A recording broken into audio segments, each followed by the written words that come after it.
And Suzanne, if you can go ahead and progress to the next slide. My name is Mark Drews. I'm with the Sacramento County Office of Education, the Region 3 Expanded Learning Lead. In Sacramento, we have roughly 245 ACEs in 21st century expanded learning programs, and we just welcomed on board 90 new expanded learning opportunities program grantees. My region extends all the way from South Lake Tahoe down to Galt, and I'm one of the 5 original STEAM Hub Expanded Learning Hub members. Our colleague Mara Wold, Region 5 Expanded Learning Regional Lead, part of the SSEL system from Monterey County Office of Ed, and also an originator of the STEAM Hub network. Unfortunately, is ill and will not be able to join us today, but you'll see her work deeply embedded throughout this presentation today. And I'll hand it over to Suzanne. Thank you, Mark. Welcome, everybody. I am Suzanne Hill. I am with Orange County in Region 9 and in the STEAM Hub lead and member of our system of support for expanded learning here in Orange County. And also one of the first STEAM hubs as well within our state. And so, like Mark said, we're really excited to have you all and looking forward to our time together today. And then we just wanted to go through the group norms. As you know, we've been living in Zoom for the past two and a half years. So once again, mute your mic so that we don't hear any background noise, because we know at times you may have to answer a phone call or maybe have a colleague check in with you, and that's quite all right. We ask you to also lean in as that explorer mindset, kind, compassionate, someone who's respectful, and also willing to try new things and fail. Be okay with failing, because failing is the first attempt in learning, and just lean in with that love mindset that Michael Funk had talked about earlier this morning as well.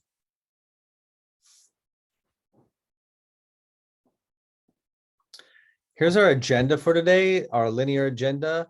As you can go ahead and read that for yourself. You'll see embedded in there CASEL's SEL 3 signature practices. We'll point those out as we engage you in those activities along the way. And then also you'll see the expanded learning quality standards integrated into today's session. But just wanted to give you an overview of what to expect from our session today.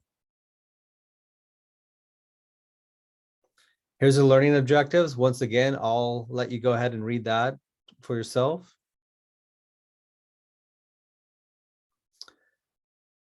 And as you read these objectives here, this is what you should hold us accountable for. We will have covered these before you leave today's session. If not, please feel free to unmute yourself, ask us, or even put in the chat to where we sort of cover that section of today's objective.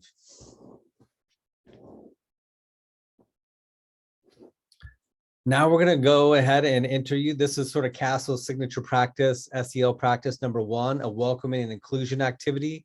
Whatever you do, and we know you're doing it if you have ACES 21st century programs, and even at your schools, you're doing it as well. SEL, social emotional learning, should be like the engine that drives everything you do at that school site. And so we're going to practice that today. We're going to go ahead and I'm going to lead you in what this afternoon is called a waterfall breath. And it will take a minute. And at this point in time, if you feel comfortable, you can leave your camera off.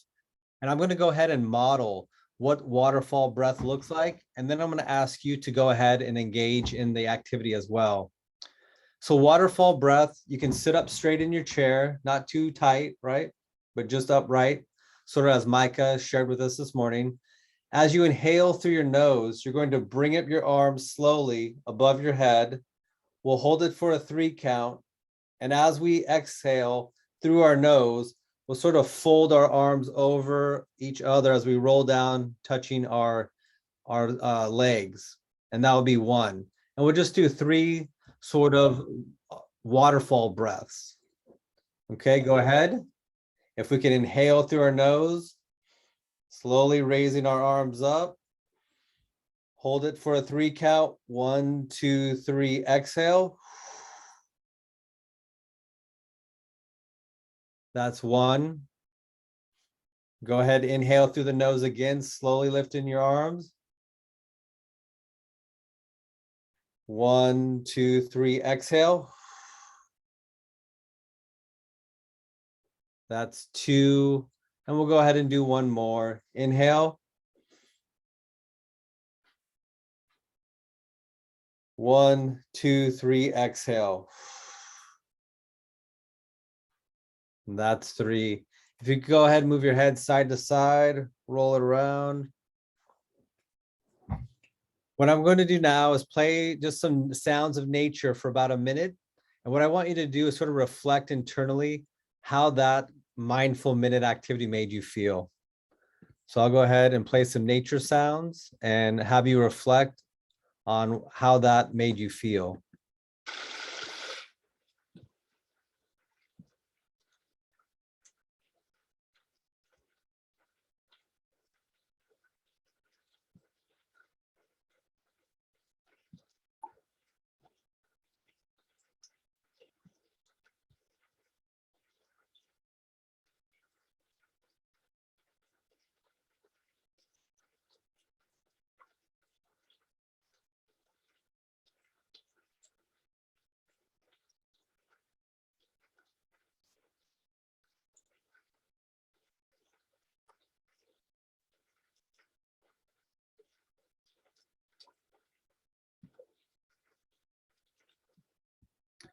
If I could have you take the next 10 seconds just to sort of finish up that thought. And I see some of you already responding in the chat. If you haven't had a chance, go ahead and enter how that made you feel. Thank you. Relaxing and help me focus. Relaxed and at ease. I appreciated the stretching. It helped me get focused and then more relaxed. No, thank you. And I want to bring into the room why we do those mindful minutes and sort of share the science behind it. As we all walk into the room, you may have finished an email before you zoomed into this session. You may have had a conversation. You may have that to-do list running around in your head. We all have that mental clutter going on. And our youth bring in that same mental clutter into the room, maybe different things going on. Maybe they just had a disagreement with someone on the playground. Maybe they had a conversation with the teacher that didn't go as they thought it should. Or maybe they're bringing in something from the night before that happened at their house. We never know what's going through someone's mind. So those mindful minutes, that grounding activity helps anyone, youth to adult, to sort of clear that mental clutter, to ground them in the present. If you think of Maslow's hierarchy of needs, sort of that triangular graphic you've seen before, it's taking care of the physiological and sociological needs of our youth. It's helping them to feel cared for. It's helping to ground them in the moment, the present of the breath, slowing down whatever emotions are rising in them to truly focus on calm and calming their system down. And on the left-hand side, that's the science that backs those mindful minutes, that grounding activity. And on the right-hand side, you see the 6 point of service quality standards, because when you engage youth in mindful minutes, you're directly introducing and having them practice those 6 point of service quality standards. You know, you're giving them access to maybe skills and strategies they didn't have before. It's helping them to make healthier choices, maybe unlearning things that they learned before, maybe acting out an aggression, but now these skills are helping them calm down and think how they can go ahead and defuse the situation.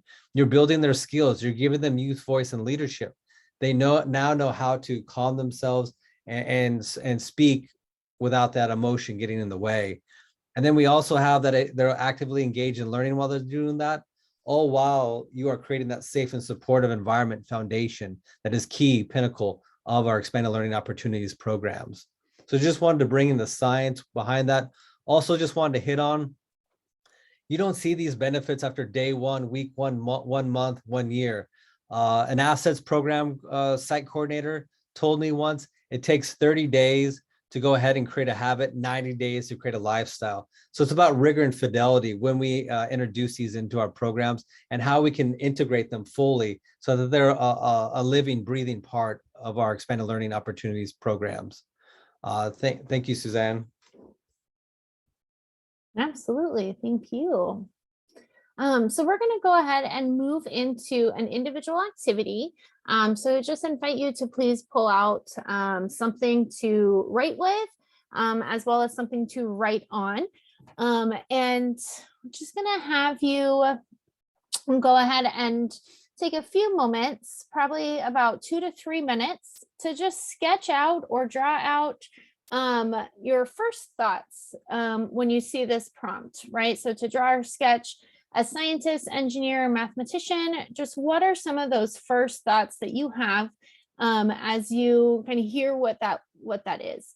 So we'll go ahead and just set a timer, and we'll go ahead and come back together in about 3 minutes.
All right.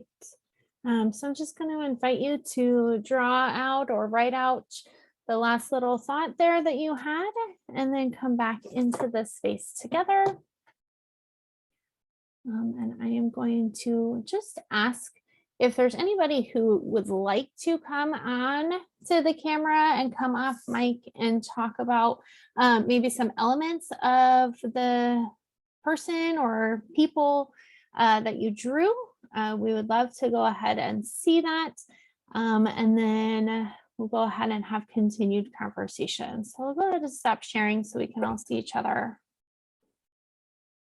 If anybody would like to share their drawing. Or yeah. I actually was not finished with my drawing. I feel like I needed maybe a little bit more time, but I actually was drawing myself with a beaker and I didn't get a chance to finish. That's awesome. Thank you so much. Is there anybody else? Yes. Yeah, Adam said that I immediately thought of myself. I've worked in engineering. I was often the only Black woman. So I'm in my car waiting for my daughter for school, but I copied a picture of a little Black girl because our marginalized communities think, have the stigma of we can't do it. And so the little Black girl picture that I found was, a reflection of myself and how I felt and how we should encourage and inspire others. Yeah, I love that. Thank you so much, both of you, for sharing. Is there anybody else who would like to share?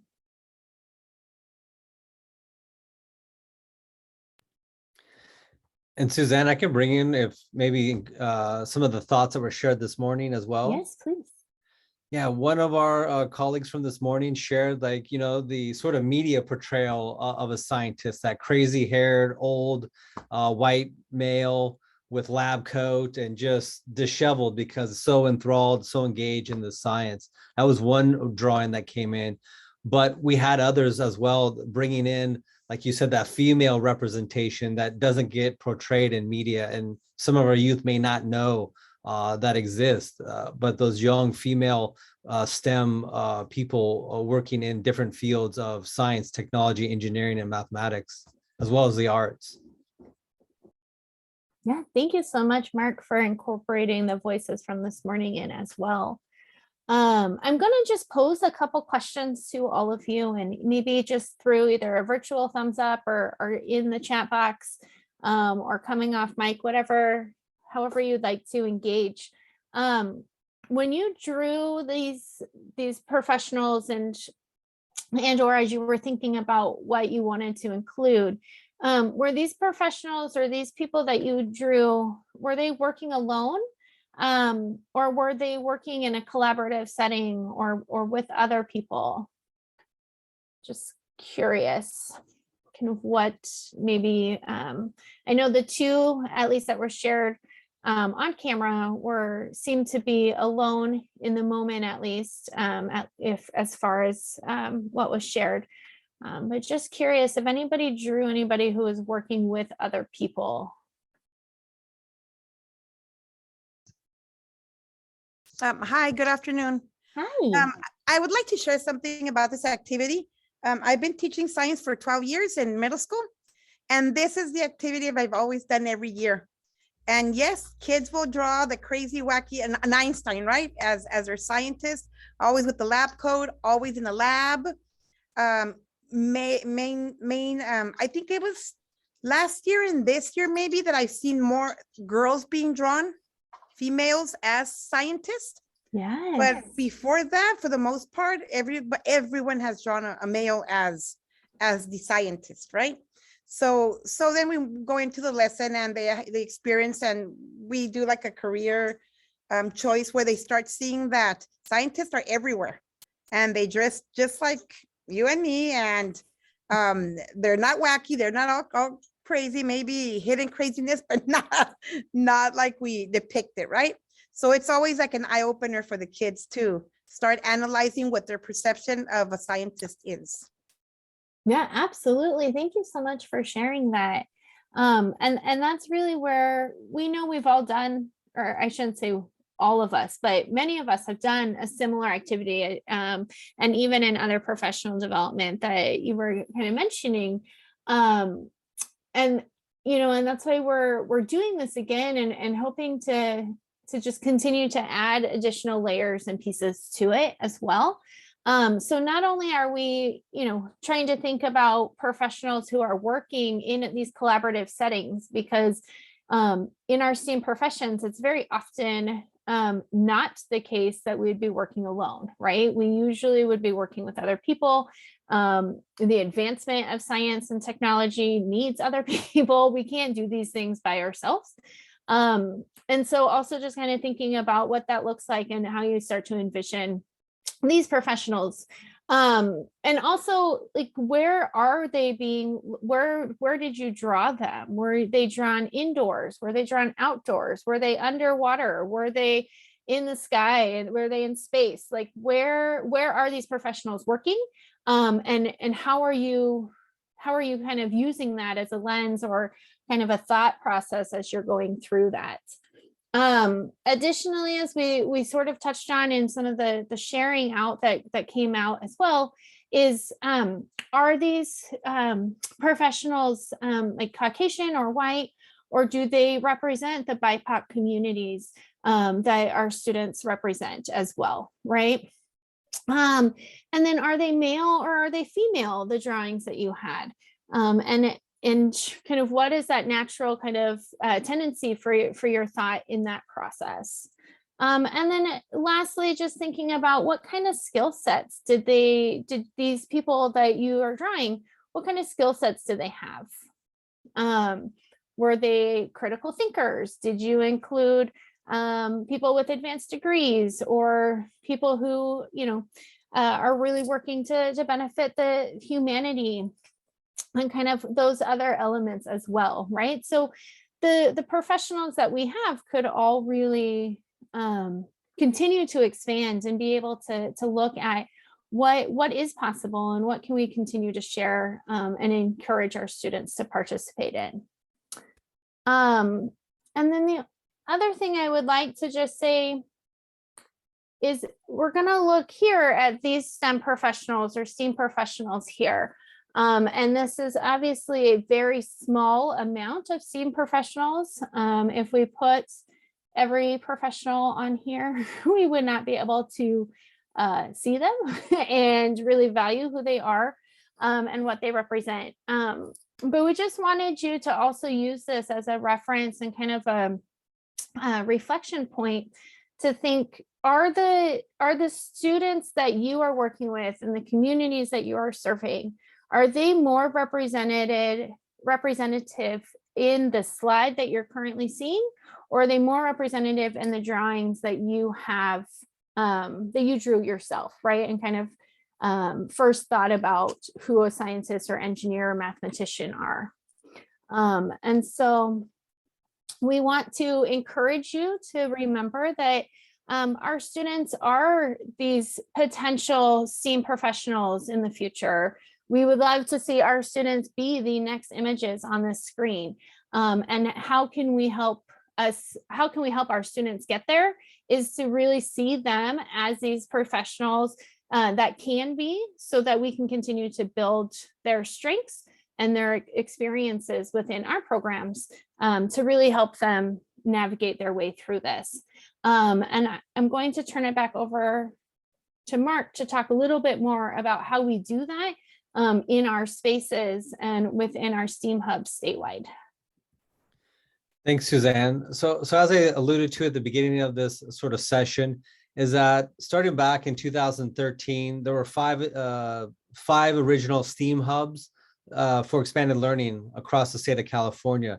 And our main goal was to increase the amount of hands-on, inquiry-based STEAM learning activities that youth get involved in each and every day, get engaged in, and get exposed to.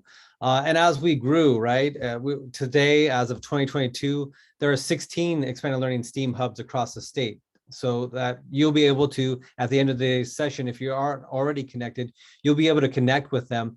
But we talked about why STEAM, why now? And how can we help others advocate for the importance of STEAM and expanded learning programs? And so that's where Suzanne and I and the rest of the STEAM Hub sort of helped create this infographic. And this is just one section of the infographic, and you'll have access to this infographic, and Suzanne, Orange County Department of Education, helped to make it accessible in multiple languages as well. So we hit that access, diversity, and equity piece. But we looked at it, and these data points are all based in the most recent statistics that we could gather. And one of the main things is we look at our ecosystem, right? We're a piece of the puzzle. We have instructional day, we have expanded learning, we have our community-based partners, and our formal and informal education settings. And one piece we looked at was that education piece. If you look at grades K through 3 on Given, this data comes from 2016-17. But on average, grades K through 3 were only engaged in 17 minutes of science activities per week. If you look at grades 4 through 6, they slightly increased. 2016-17 data says they were exposed to 27 minutes roughly per week on average of science activities. And we're not pointing fingers, pointing blame anywhere. Like I said, we're part of this ecosystem. We're a piece of the puzzle. What we in expanded learning opportunities programs, we have the potential to increase that amount of STEAM learning that our students are exposed to. And so that's what we talk about cohesion. What is the instructional day doing? How can we continue the learning and inquiry-based hands-on activities in the expanded learning programs? And that's one way, right, to incorporate STEAM into our learning programs. So that was one component of why STEAM, why now. I'll hand it back over to Suzanne to talk about the diversity issue as well. So when we look at this as well, we're looking here at the lack of diversity in regards specifically to women and people of color. And we want to ensure that all of our students, one, see themselves as potentially STEAM professionals if that's the direction and their interest and passion that they want. But also that all students see that these are positions of strength, right? And that all of our students can see that there are opportunities here and that they can encourage each other to be able to find their own kind of ways of and passion to be able to explore these potential careers. And when you look at specifically California job growth, right? We're getting much closer to 2027, but we're not even there yet. So these are not even necessarily the jobs of the future, but also the jobs of today. And really ensuring that our students are ready to continue to explore this if that's something that they want to do. And as we look at that, you know, we really look at this income capacity, right? And really thinking about how much these jobs pay, right? And what type of standard of living our students could have if they continue to pursue these experiences beyond our expanded learning programs and into you know, middle school, high school, and even into whatever their after high school careers and learning experiences might look like. And so that's why we do what we do, is to ensure that our students have high quality experiences that help build them these skill sets within them. And I'm just gonna duck out of my screen for a minute so you can see my background. And I want to bring this into the space because as the 16 STEAM hubs came together and we expanded our work, we talked about how we didn't have a graphic, we didn't have a logo. So that's where we leaned out to the community and to our youth and asked, could you create a STEAM logo for us? So I just want to bring in the art piece here once again. Maggie Garcia, a 5th grader out of Calexico, an expanded learning program, she created our graphic for us.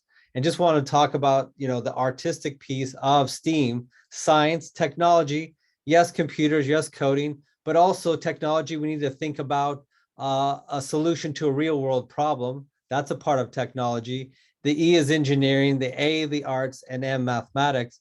But once again here, a possible career pathway for some of our youth.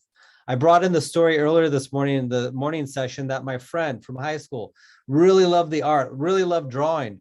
But his father said, there's no money in the arts. You're not going to be able to get employed by it. But now we have data that backs it up. This is a potential pathway, career pathway for our youth. Right now, 10% of the jobs in California are in the arts field. Many different fields, performing, you know, creating sets, movies, whatever it is, there are jobs there for a grand total of $99.3 billion collectively that people are earning collectively in the arts in the state of California each and every year. And so just wanted to bring the why STEAM, why now, especially the arts piece, why we infused it. And also when you engage youth in not only art, but STEAM as a whole, you're helping to sharpen the 3 most marketable job traits that employers currently and in the future will be looking for. And those 3 job traits are creativity, collaboration, and communication. Each and every time you engage your youth in a STEAM learning opportunity, you're helping to sharpen those 3 skills.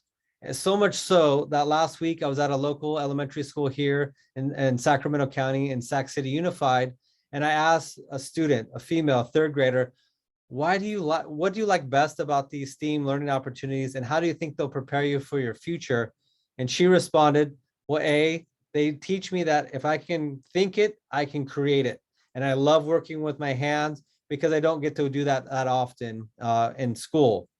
The second thing she shared is that B, that this is helping me prepare for my future because I don't know what job I'll have, but I know how to brainstorm now because I'm pretty sure that someone will give me a challenge that I need to solve, and brainstorming is going to help me. So that's how it prepares me for the future.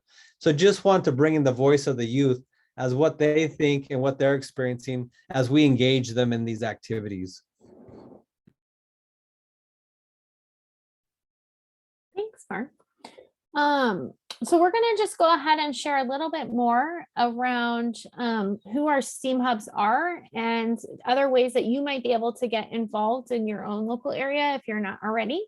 And then we'll go ahead and get into our hands-on activity. So when we think about the California Expanded Learning STEAM hubs, we want to just be very clear that we are not like a canned curriculum. There is no set curriculum that any of us across the state will all say, yes, this is what we do, and we're just going to do this across the state. That's not who we are. We are more really thinking and prompting this idea around schools of thought, right? And that we want to ensure that what we do is truly relevant to the learner that we serve. So whether that's the adult learner or the adult learner serving the student learner, right? Or the youth. And so when you look at this, our values graphic, we just wanted to highlight here that we are, as a collective, we are learner-centered in a supportive environment. We value the equity and access, that we use an integrated approach, and that we encourage a collaborative spirit. And so that's how we all really approach the work that we do. The vision of our STEAM hubs is here, and I'll just read it for you. The California Expanded Learning STEAM Hub Initiative inspires staff to lead innovative and authentic STEAM learning that ignites students' imagination and passion to decode challenges and thrive. So this is really what we intend to do, right? We really encourage the staff that come to our own professional learning environments, really to dig deep into this and be able to reach this vision as it makes sense for them at their school sites and program. And then the mission of our STEAM hubs and what we as a collective all strive to do is to increase the quality and quantity of STEAM learning experiences or opportunities in our expanded learning programs through enhanced staff capacity, competence, and confidence. And so oftentimes we hear from program staff to say, oh, my staff can't run STEAM activities because they don't feel like they know the content, or they don't feel like they know how to manage that space. And that's really what we're here to help you to do as well, right? Is to help build the capacity and confidence of your staff to ensure that they have opportunities to provide STEAM experiences for your students. And then, as Mark has been alluding to this whole time, this is what we look like across our state. And you can see how well spread out we are in really able to support the regions. So if you look at this, we follow the Successa regions, but there are a few counties that have broken out outside of the Successa regions, which is why we have 16 STEAM hubs instead of 11. And so if you look at this again, we started back in 2012 with those in yellow stars, San Diego, Orange, Monterey, San Francisco, or Alameda, and then Sacramento County. And then we expanded in 2017 to include 2 more regions, which was Region 8 out of Ventura Office of Education, and then Region 7 out of Fresno Office of Education, or Superintendent of Schools. And then we expanded throughout the rest of the state. So in 2019, all of us are now representative in one way or another of the STEAM hubs.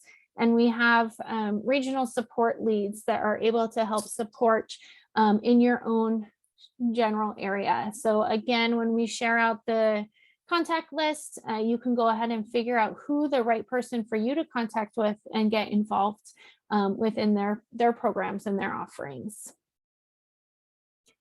And then what does this look like? Like, what would a communities of practice look like? What would it look like if you were to join a regional communities of practice? And the answer is it could look like a lot. These are 3 examples for those of us on the call today. So this is what Mark does, Mara does, and what I do within our regions, within our communities of practice or other professional learning spaces that we hold. But if you look at this, although we use the same similar ideas or areas, right, in building into the communities of practice, we all look and feel very unique. And it's really built on the participants and the needs and the relevance of those who are attending with us. So if we had all 16 of us here on the slide, there would be 16 different boxes that really could tell you a story about the region that they're serving. And we all take this different approach, but we all still strive and reach the mission and vision that we shared with you earlier, and really looking at it as a collective collaborative system throughout our states. And so that's just what we wanted to highlight here. And that we will go ahead and move into our next element of our CASEL 3 signature practices, which is the engaging practice piece. And so with that, we just, again, Mark did a brief introduction of the quality standards when we talked about the benefits of doing mindfulness with our students. And so we just wanted to highlight again the quality standards for those of you who might not be as familiar with it. On the right-hand side of your screen are the quality standards. There are 12 of them. And in our Expanded Learning Opportunities Program Plan, it requires you to speak to 11 of the 12 standards as you are developing what your program would look like. The standards overall are broken up into 2 different sections. So there's the first 6 are point of service quality standards. And these really are specific to site level implementation. And really could look and should look very different depending on the students and the unique communities that each individual school site has or program site has. Whereas when you look at the programmatic standards, the 6 on that side are more relatively consistent program-wide and are evidence-based at school site implementation most often. And we just wanted to highlight here the quality standards and the CQI process as well. As you might know, through the ELO-P program and the planning process, there is a continuous quality improvement piece built into that. And we are encouraging you to have regular and ongoing reflection moments as you go through our continuous quality improvement. And the CQI process is built around the quality standards. And so what we're really asking you to do is to think about where have you already seen some connections between the quality standards and what we're doing today. And as we go into the next section, where are some of the elements that you see some connections and experience that you maybe have through this process in a virtual environment. And with that, I'm going to pass it over to Mark. Thank you, Suzanne. So now we're going to get into a model. You're going to be engaged in this activity coming up. And this activity centers around just 3 of the letters in STEAM. It's going to center around technology, right? Solving a real world problem. E, engineering, and then A, there's going to be an artistic piece as well. We could include the S and the M if we had more time, but today we're just going to focus on that truncated piece of STEAM. And we're going to lean heavily on the engineering design process, this graphic up here. And we're going to start you off with the ask, right? Here's your challenge of the day.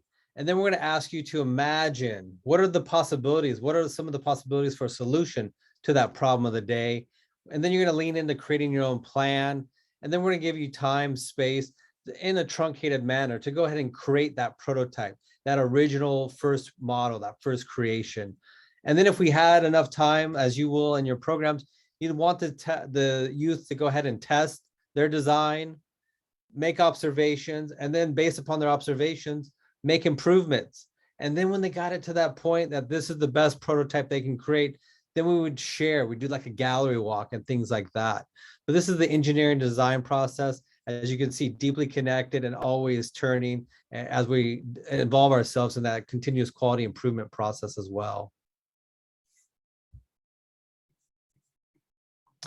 Okay, so this is just one way. This is not the only way to engage youth in our expanded learning programs in STEAM, but we wanted to show the integrated approach that you may want to take in your expanded learning programs to engage youth in STEAM learning activities. This book that we're relying on is elementary. It's mainly a primary level, but when you're in middle school, you could take the same activity and ramp it up and maybe find a textbook that fits the age group that you're working with. But for today's purposes, the activity, the actual literacy book is for primary grade levels. But we're going to dive into the story of Lonnie Johnson, who is an inventor. And we're going to take a look. The engagement piece is going to be this literacy piece, the book. But before you get into the book, you should already have read the book yourself. Maybe look at some vocabulary words that you want to highlight that you think youth may have trouble or may not have been introduced to before. And so these are some of the words to keep in mind, right? An engineer is a noun. It's a person who has scientific training and who designs or creates solutions to real world problems. But an engineer can also be a verb. It means to create or build. And that's what we're going to be doing with the extension activity. I also want you to keep in mind invention. Invention is a noun, and it means the act of bringing ideas and objects together to create something new, or maybe making an improvement upon an existing item. And then the prototype, right? Noun, a first typical preliminary model of something. I also want to highlight, this is another way to bring in that diversity aspect, to have representation for our youth who that are engaged in our expanded learning programs, via images that we use, via the text that we read, and even the languages that the books are read in. Maybe I've seen it before where expanded learning program leans on a student who speaks Spanish to read the text to the students in Spanish. After that reading has been done, another student in the program reads the book in English. So we're given equal access to multiple languages within our own existing expanded learning programs, even if I can't speak Spanish. Just wanted to bring that into the group discussion as well. So please keep those words in mind as we go, and we're not going to read the whole book today. Today, we're just going to play a clip from a read aloud of Lonnie Johnson's Super Soaking Stream of Inventions. Like I said, you'd want to read the book first and maybe pick out some points where you want to stop, pause, and ask questions. So we'll go ahead and play a minute of this book for you. Whoosh! Lonnie Johnson's Super Soaking Stream of Inventions, written by Chris Barton, illustrated by Don Tate. Every day brought a challenge for young Lonnie Johnson, the challenge of finding space for his stuff. 6 Johnson kids were squeezed into their parents' small house in Mobile, Alabama. Lonnie would have loved a workshop of his own, but there just wasn't room. There was nowhere to keep his rocket kits, bamboo shooters, rubber band guns, erector sets, go-kart engine, bolts and screws and other spare parts his dad let him bring in from the shed, and various other things he'd hauled back from the junkyard. Lonnie loved building and creating. Ideas for inventions just kept on flowing. He learned how to make rockets from scratch. Kids at school gathered to watch Lonnie launch them, and he learned how to make rocket fuel. Okay, like I said, due to today's session, we're just going to play a little clip from that book, but that's maybe where I stop the reading first when I'm working with the youth. And I would ask a text-dependent question. A text-dependent question is only a question that can be answered if A, the students read the book or someone read the book to them. So I want to ask this question of you. In that little excerpt that you just heard, what did Lonnie Johnson love to do? And you can enter your answer in the chat.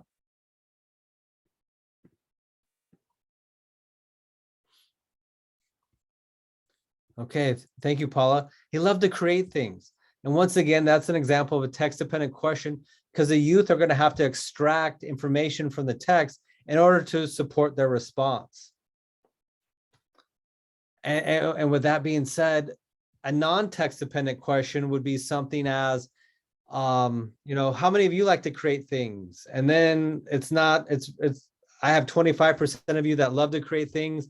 The other 75% are now going off because they can't relate to that. So that's what we don't want to do. We want to directly tie our questioning to the text and allow students to go ahead, deepen their understanding of the text, pull information from the text to cite an evidence-based response. And that's what we want to do.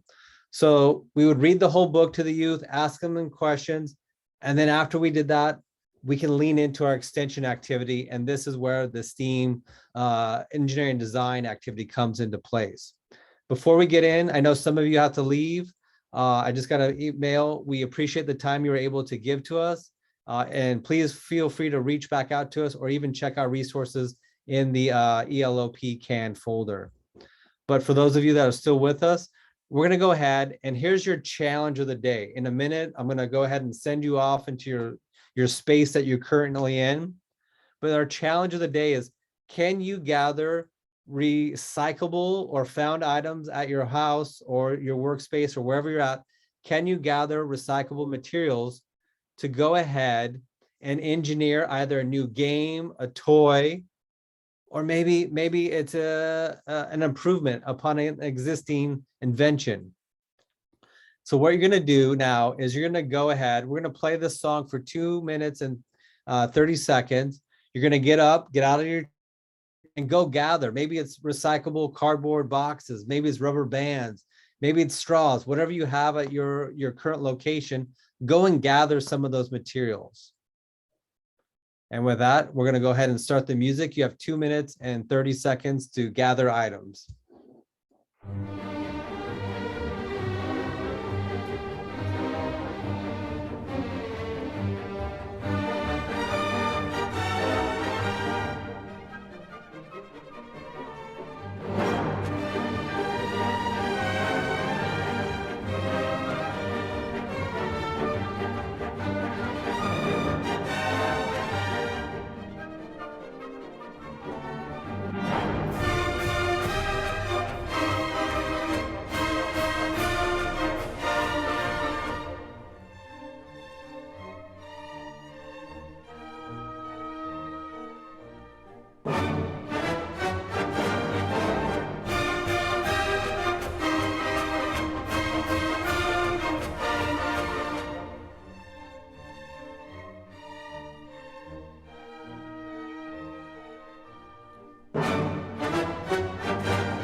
Okay, for those of you still with us and who are able to, want to invite you back to the Zoom space. And if you could turn on your camera and maybe share one item, hold up one item that you brought back to the space that you want to use in your invention, your creation that you're going to engineer.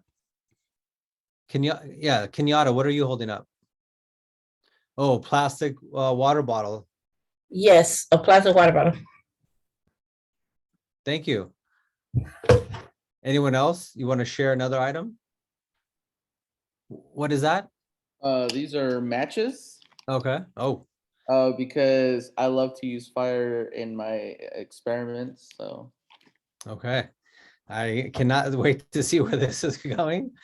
And Paula, did you have what? Oh, rubber bands. Okay, thank you. So as you can see, this is another engaging strategy, SEL, CASEL's 3 signature practices, getting youth to go ahead, share, speak. And as you all saw, you brought something different. You brought something that you want to work with. Of course, maybe at our expanded learning program, we may not have matches, but these are some areas, these are some materials you may want to bring and create that scrap market on a table, right? To allow youth to go ahead and say, you can collect 5 items, 6 items, 10 items from this scrap market that you can use in today's challenge, right? And give them the autonomy, that youth voice to select materials that they want to use, or maybe even better, right? The night before the assignment or the activity, tell them to bring in materials that they want to use in a challenge for the next day. But so that's sort of the section 1 of the engineering design process. The ask, can you engineer, what can you engineer or create out of found items that can either be a new game, toy, or a new invention? So we got the ask phase. Now we're going to go to the imagine plan. For the next 3 minutes, we're going to play some more music. I want you to look at the materials you brought and maybe start drawing a sketch or doodle of what you want to engineer. What do you want to create? And if you're not an artist, you don't draw, you don't doodle, maybe write down what you're going to create and what materials you're going to use. Okay, so you're going to get 3 minutes to go ahead and do that, and we'll play some more music for you.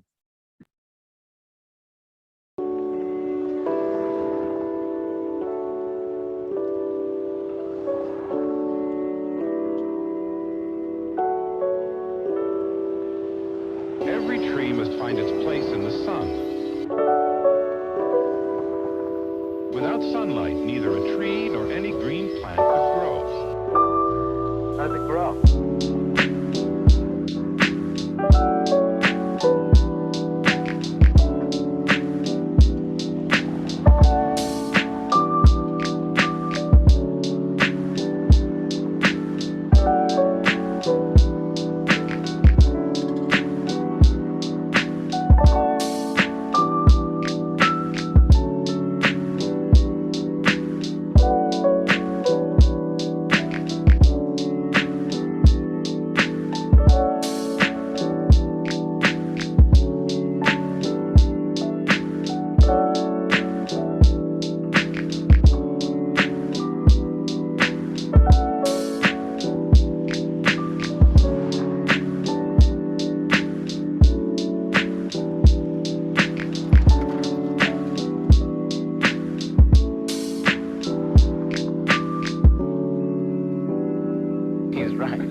And that's just Mother Nature. Okay, if you take the last 10 seconds to finish up that drawing, doodle, or even writing that you're doing. This is the imagine plan phase of the engineering design process.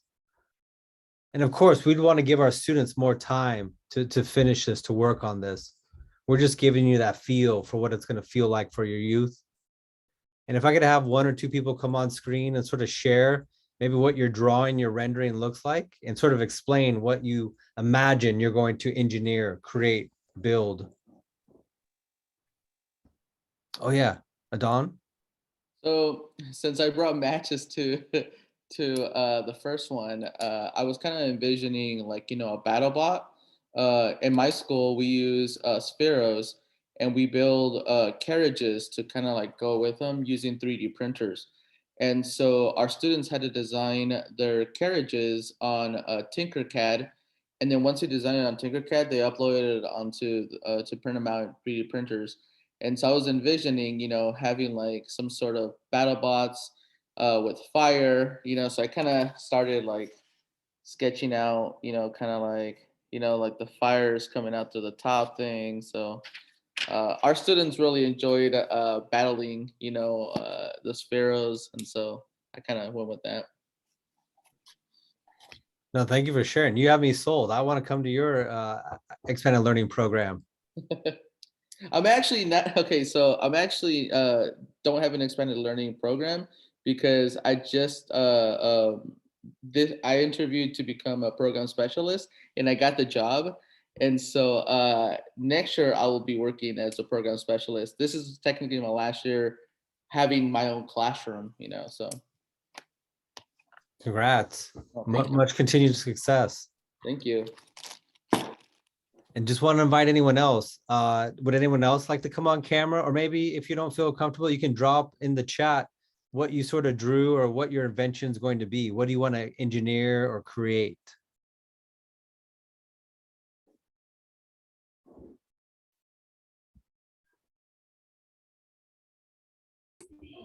Hello, I can share. Okay. I'm not as good as Adon because that was awesome. But I tend to work with the younger kids, so kindergartners or whatever, in TK.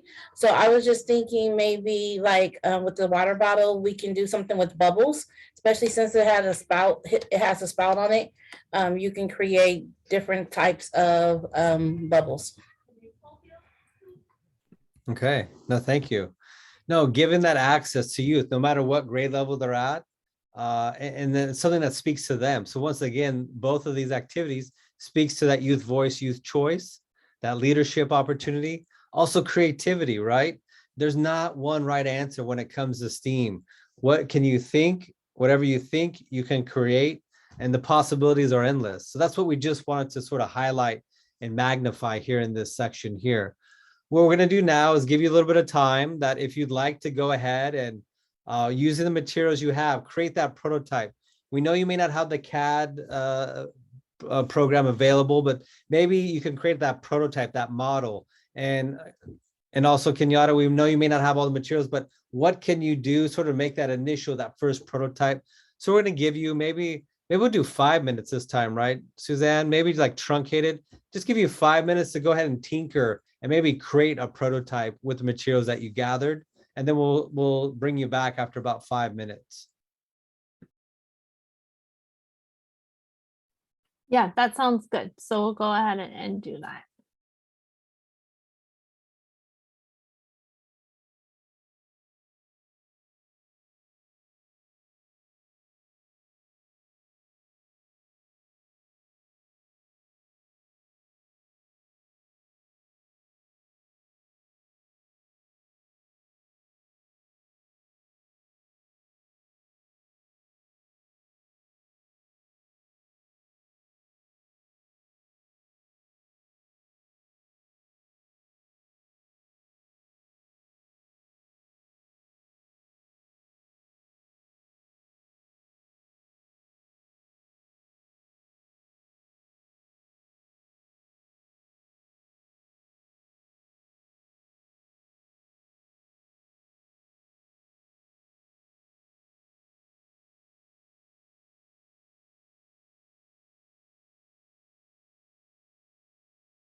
And if I can invite you back into the Zoom room, those of you that have a camera.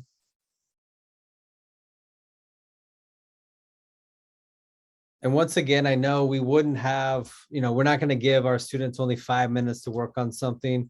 This was just sort of a truncated experience to get you working with your hands, to get you feeling what this low cost, no cost engineering design extension activity could look like, feel like, sound like.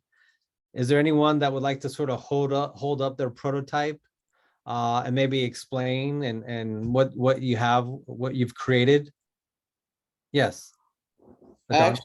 Actually, I was gonna show you on Tinkercad if I can show you my sketch. I actually did a sketch like this before for my classroom when we were building carriages. Can I share my screen? Let's see, Suzanne, let's see. I don't know if can we give him access to share the screen? I don't know. Because I can share my screen right now. It says on here. Okay, yeah, go ahead. Oh, It says you can start screen share while other participants are sharing. Okay, let me try now. So this is what I designed with my students. So my students use a program called Tinkercad and it's free. And what they do is it's a way of kind of like AutoCAD, but it's a little bit different because now you can download the files in any 3D printer. And so on this one, this is what it kind of looks like. And I was kind of thinking of like, putting like fire, things on there, since, so yeah, so this is kind of like the sketch that I did. And I actually had this printed out not too long ago in my 3D printer. So, and it's easy. It's really easy. Just like, you build it and then you obviously modify it to however big your 3D printer is. So yeah. no, thank you for bringing this to the space. This is the first time I've heard of people using Tinkercad and programs, but I haven't seen it at this level. So thank you for bringing it into the space. Oh, thank you. Yeah, I really enjoy that program. And a lot of my students, what they do, since they know I'm a huge like nerd, they love to design like anything that has to do with like video games. So I really encourage that. No, that's awesome. Anyone else? Would you like to share your design, what you sort of engineered, what you created?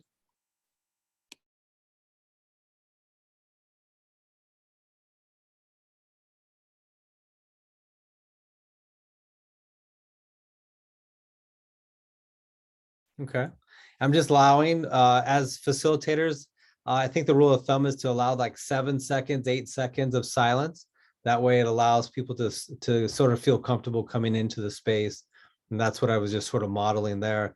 But this morning we had someone create sort of from a water bottle, rubber bands and tape and with additional lids, sort of like a slingshot that their cats really appreciate. It was a new cat toy. They were slingshotting the caps around and the cat was chasing after him. Trying to think, oh, someone made a rocket straw and they were going to see how far outside, right? Because of COVID, that at least if we're blowing and blowing out of our mouth and creating some exhale with our breath, that will be outside, will be farther apart, but how far can you make a rocket go from a straw? And those are some of the things that were created this morning. So once again, it's whatever you think you can create. There's not one correct answer. We're bringing in low cost, no cost, and also trying to increase the amount of student voice that gets brought into the room, because youth in the classroom, English language learners roughly get 3 minutes per day speaking in English in an instructional day classroom. Our native speakers, our English speakers, how much time? If they're giving 3 minutes, everyone can use more time to become more fluent in the language, but also help build up their self-confidence as well. So that's what we're trying to model here with this integrated STEAM learning approach. And with that being said, we took you through the ask, imagine, plan, and create.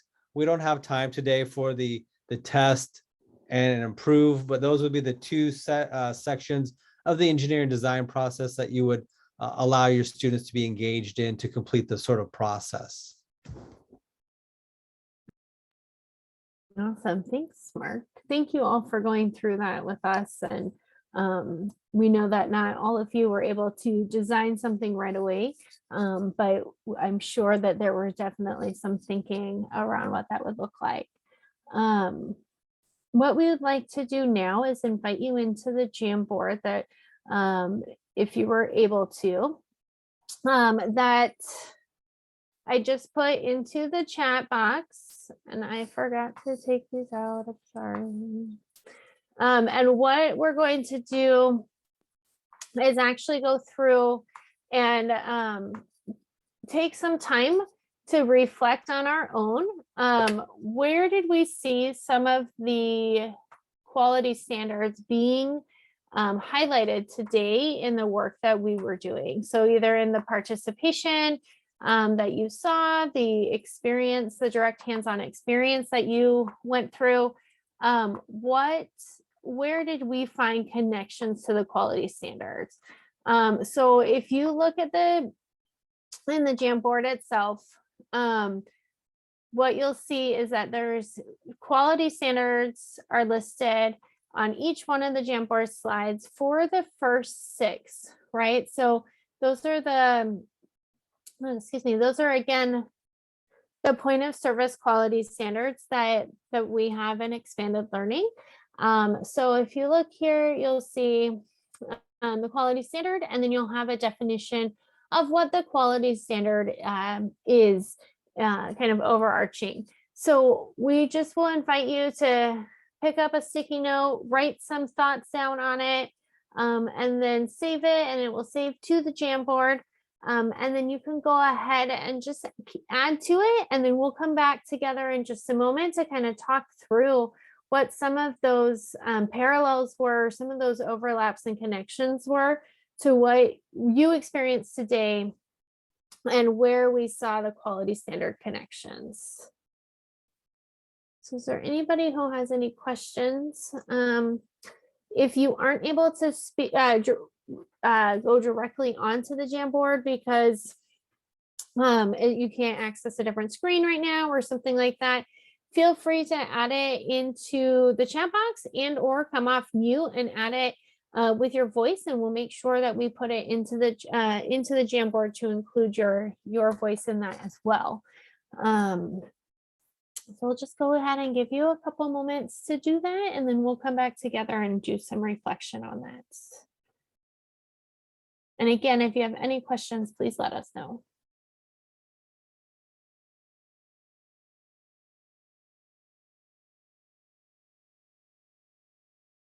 So we can just pick any of the slides, right?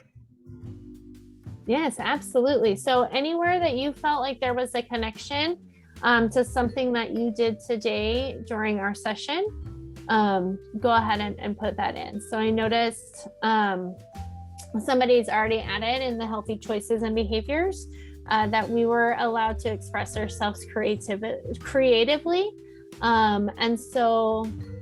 And then in diversity, access, and equity, that there were diverse children's literature books being used. So you can go ahead and place it anywhere that you feel like meets that standard or that you saw the overlap and connection with.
All right.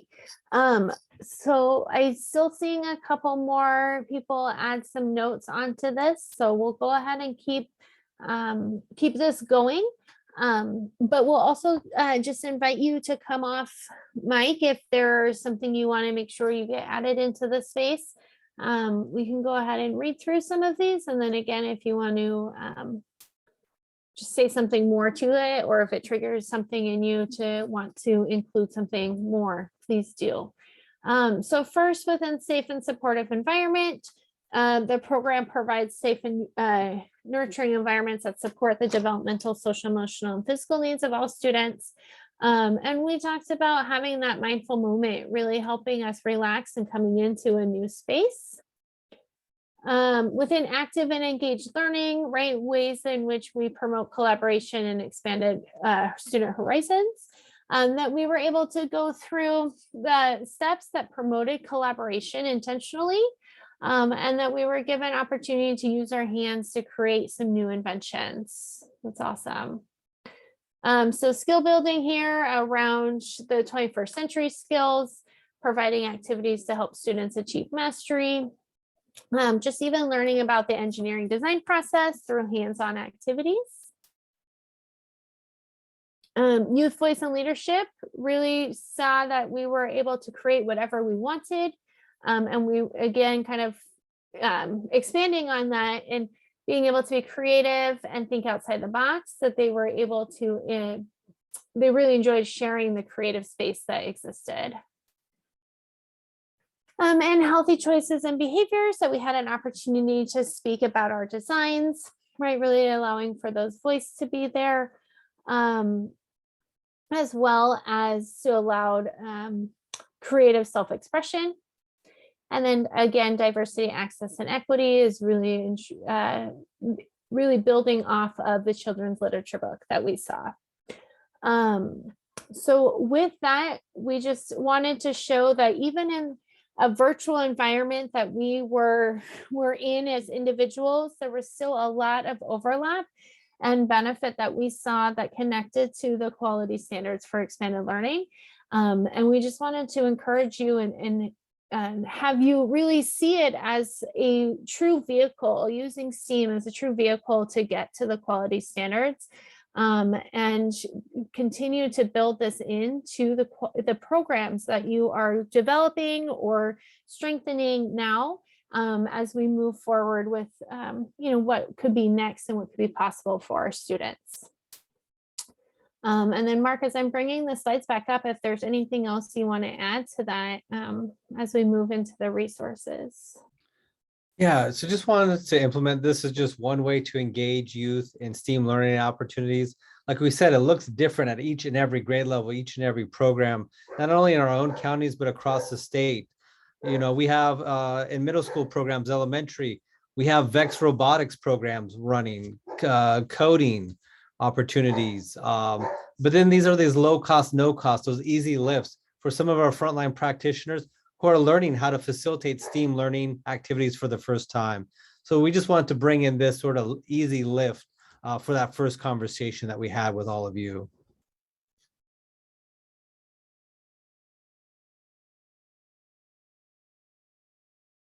And right here in the chat, I just dropped a link to the resource folder, but in there you'll find not only today's PowerPoint, but you'll find the contact sheet for the California STEAM hubs, expanded learning STEAM hubs, the 16 different regional STEAM hubs that we said, go ahead and connect with, go ahead and reach out to.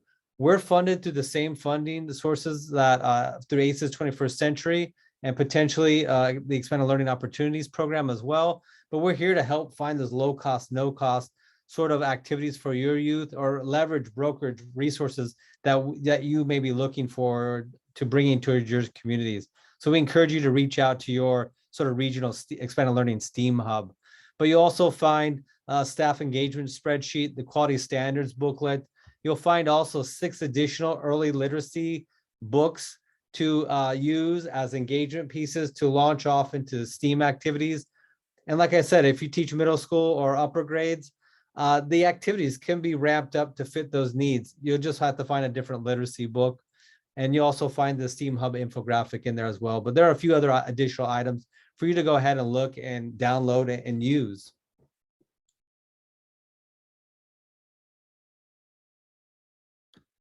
And then we'll go ahead and begin today's optimistic closure. This is CASEL's SEL signature practice number 3. And this is where we want to provide you with the opportunity to reflect for about 30 seconds and drop one word in the chat that reflects your experience today. So if you could just sort of reflect, come up with one word and then enter it in the chat.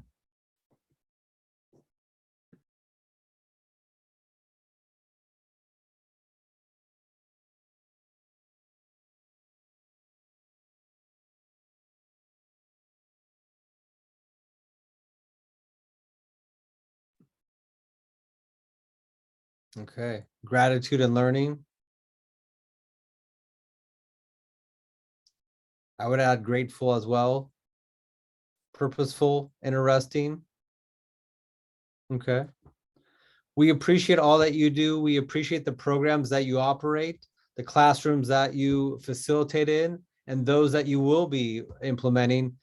So we thank you, and we're going to remain online. If you have a question, you can go ahead and stay online and ask Suzanne and I a couple questions. If not, we understand you need to be somewhere else, but we just appreciate the time you've given us today. Yes, absolutely. So thank you all for being here and participating, and we look forward to what's more to come. So thank you.